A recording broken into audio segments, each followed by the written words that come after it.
यो हो सुदूरपश्चिमको विवाहमा बालो खेलाउने चलन। सुदूरपश्चिम प्रदेशमा विवाहमा दुलहाको घरमा बालो खेलाउने गरिन्छ। यो महिलाहरू बीचको रमाइलो हो।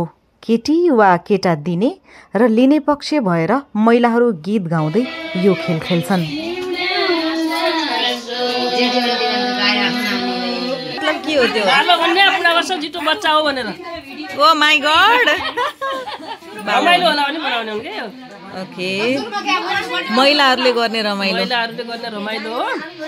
अनि यो पहिलादेखि हाम्रो पुर्खादेखि चलिआएको। यसमा बाबियोको कुचोलाई मान्छेको स्वरूपमा सजाइन्छ।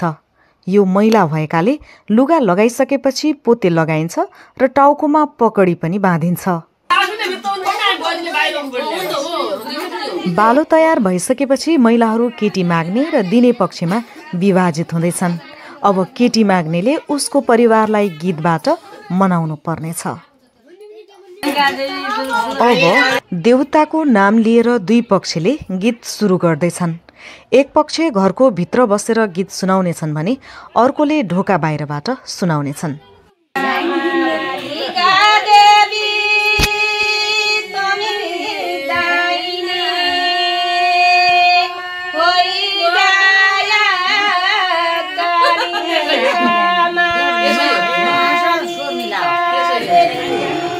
देवताको यो गीत देवता पूजा गरिने कोठामा गाउनुपर्ने मान्यता छ।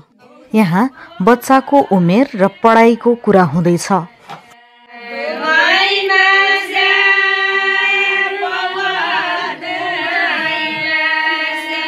यसरी बच्चा उमेर अनुसार बढ्दै गएको र पढ्दै गएको बयान गरिन्छ। यो गीत घण्टौं लामो गाइन्छ। ढोका बाहिर बसेर गीत गाइरहेको टोली अघि बढ्दै बालो लिन आइपुग्छ। बालो लिइसकेपछि यसरी खुसियाली मनाइन्छ।